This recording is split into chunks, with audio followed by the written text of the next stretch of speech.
Good morning students, कैसे हैं? कैसे क्या घर में होंगे? सुरक्षित होंगे उम्मीद करता हूँ, और पढ़ाई भी कर रहे होंगे। तो अपनी उसी स्टडी को कंटिन्यू रखते हुए अपन अगले टॉपिक की बात कर रहे हैं। आज इम्यून सिस्टम लेसन से ही ये टॉपिक चल रहे हैं, और इम्यूनिटी हमारे लिए बहुत ही ज़रूरी है। इम्यूनिटी अगर अच्छी होगी हमारी तो हमें कोई बीमारी नहीं होगी, और होगी तो ठीक हो जाएगी। तो इम्यूनिटी में हम आज बात करने वाले हैं उपार्जित प्रतिरक्षा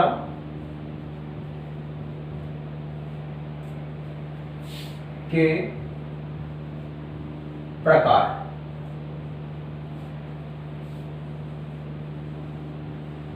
आज का हमारा टॉपिक है उपार्जित प्रतिरक्षा के प्रकार। उपार्जित प्रतिरक्षा यानी वो प्रतिरक्षा जो जन्म के बाद हमें टीकों के द्वारा या रोगाणु के स्वतः प्रवेश से हमारे शरीर में उत्पन्न होती है, हमें प्राप्त होती है। तो ये प्रतिरक्षा जो है ये मुख्य रूप से दो प्रकार की होती है। उपार्जित प्रतिरक्षा कितने प्रकार की होती है? दो प्रकार की। सक्रिय प्रतिरक्षा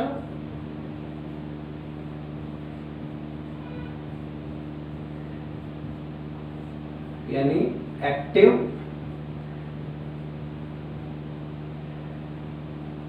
इम्यूनिटी, और दूसरी है निष्क्रिय प्रतिरक्षा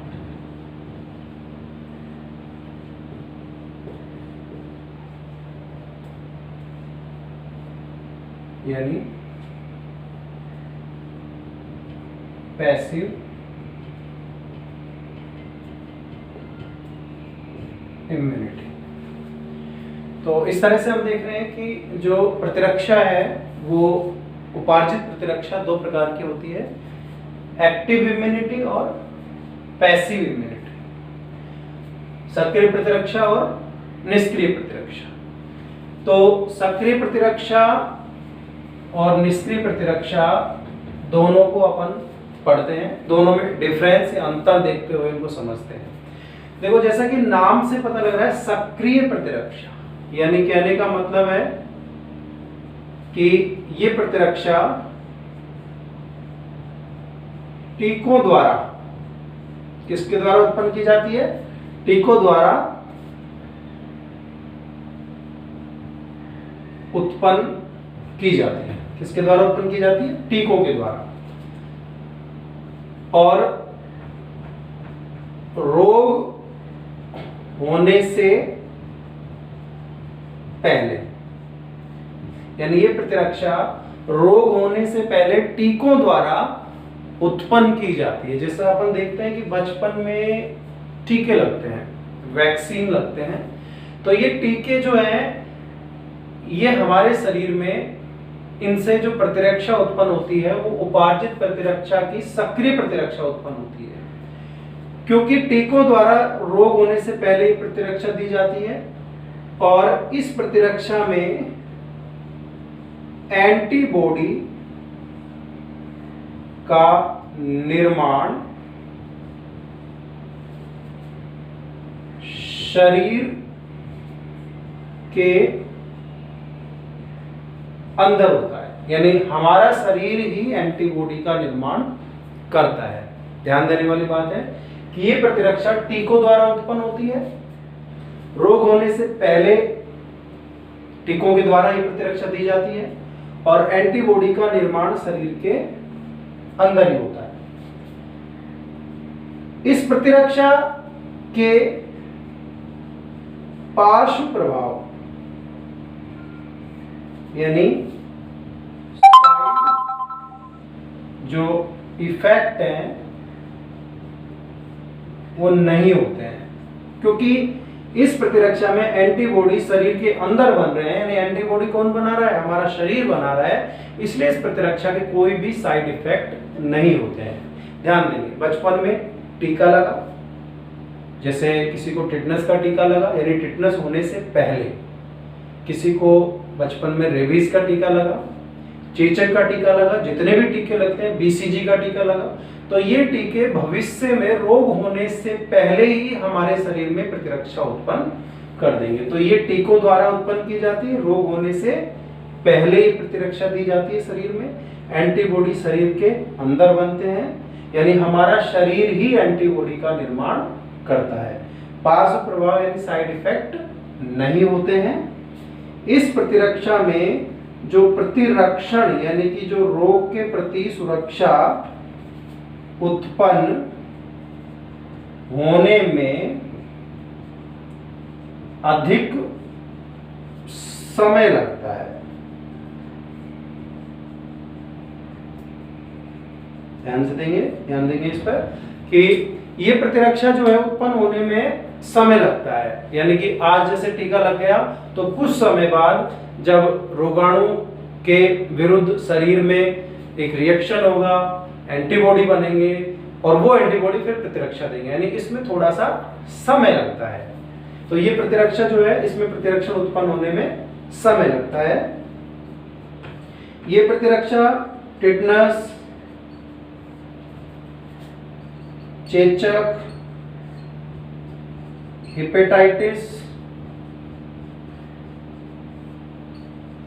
आदि रोगों से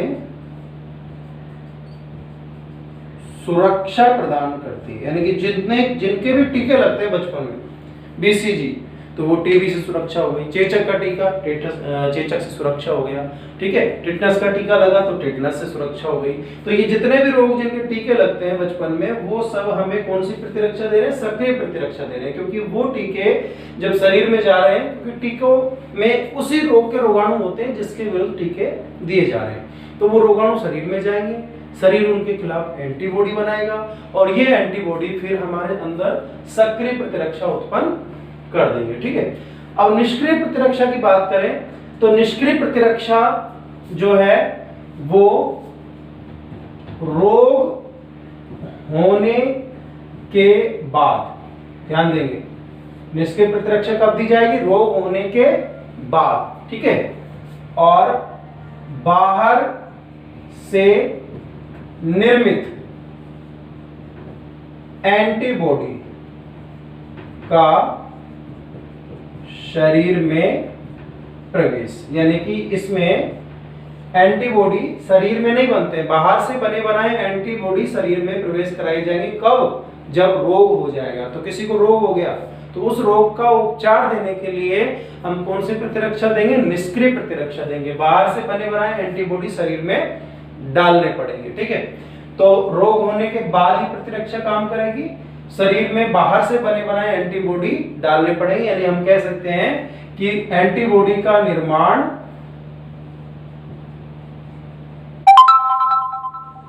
शरीर में नहीं होता, अपितु बाहर से निर्मित एंटीबॉडी शरीर में डाले जाएंगे, यानी बाहर से बने बनाए एंटीबॉडी शरीर में प्रवेश कराए जाएंगे। और आगे देखें तो देखो, ये बाहर से जब एंटीबॉडी शरीर में डाले जा रहे हैं तो इसके पार्श्व प्रभाव हो सकते हैं, पार्श्व प्रभाव हो सकते हैं, यानी इसके साइड इफेक्ट हो सकते हैं। अभी जो अपन ये बात कर रहे हैं कि ये जो कोरोना वायरस से जो रिकवर हो रहे हैं पेशेंट, उनके एंटीबॉडी यानी उनके शरीर से प्लाज्मा लेकर हम दूसरों को उन पर ट्रीटमेंट करें तो वहां कर सकते हैं। ये वो देखो, वो कौन सी प्रतिरक्षा हो जाएगी? निष्क्रिय प्रतिरक्षा, यानी बाहर से किसी दूसरे के शरीर से एंटीबॉडी लेकर और कोरोना के इलाज में उसको काम में ले रहे हैं, लेकिन यहाँ पर इसके साइड इफेक्ट हो सकते हैं। हो सकता है वो एंटीबॉडी जो बाहर से दिया गया है, हमारा शरीर उसके खिलाफ ही एंटीबॉडी बना दे, हो सकता है, तो इसलिए ये इसके साइड इफेक्ट हो सकते हैं। और आगे चलें तो इसमें प्रतिरक्षण जो है शीघ्र उत्पन्न होता है, ये प्रतिरक्षण, यानी कि अगर ये काम करता है, ये निष्क्रिय प्रतिरक्षा काम करती है, तो जैसे ही शरीर में एंटीबॉडी डाले, एंटीबॉडी जाकर तुरंत रोगाणुओं को मारना शुरू कर देंगे, यानी प्रतिरक्षण इसमें शीघ्र उत्पन्न होता है। ठीक है। और ये प्रतिरक्षा किससे सुरक्षा देगी? जैसे मान लीजिए किसी को सांप ने काट लिया, तो सांप ने काट लिया किसी व्यक्ति को, तो अब सांप ने काट लिया तो रोगाणु तो पहले अंदर जा चुके हैं, तो टीकों की जरूरत नहीं है। भाई सांप के काटने का क्या टीका लगाएंगे बचपन में? लेकिन अब जब सांप का जहर यानी विष, जो कि एक एंटीजन का काम करेगा, शरीर में जा चुका है, तो उस विष को निष्क्रिय करने के लिए बाहर से बने बनाए एंटीबॉडी डाले जाएंगे। एंटीबॉडी उस विष को निष्क्रिय कर देंगे। तो सांप के विष के विरुद्ध, जिसको अपन एंटी वीनम कहते हैं, तो एंटी वीनम के इंजेक्शन लगाने पड़ेंगे। तो सांप के विष से सुरक्षा दे रहा है ये। इसके अलावा जैसे चोट लगने पर, किसी को चोट लग गई, तो चोट लगने पर उसको एंटी टिटनस,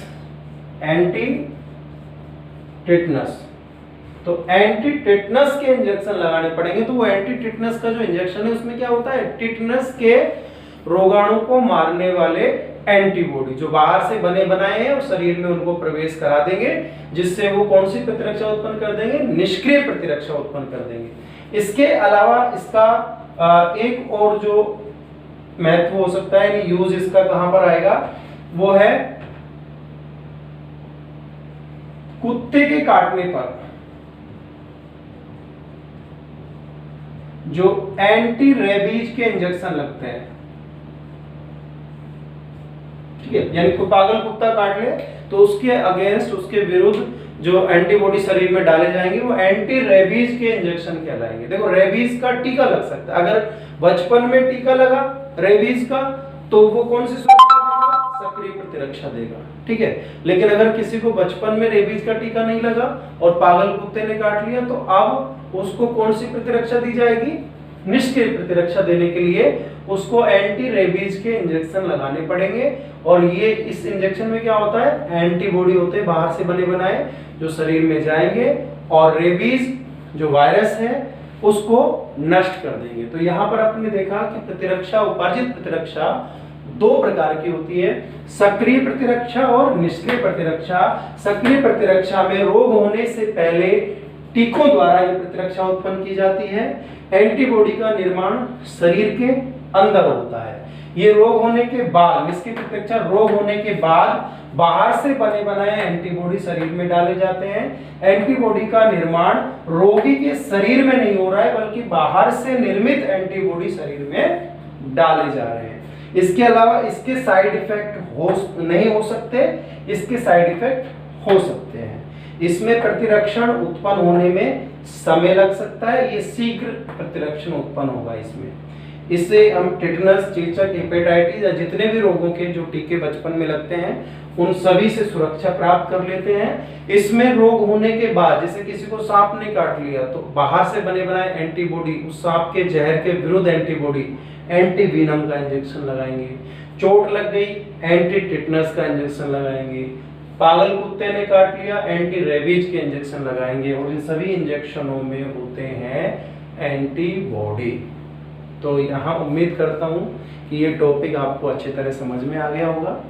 अपनी स्टडी को लगातार जारी रखें और देखो समय चलता रहता है और एक समय ऐसा भी आएगा जब ये कोरोना भी बिल्कुल समाप्त हो जाएगा। तो तब तक के लिए आपको अपने आप को सुरक्षित रखना होगा। Be safe, stay home.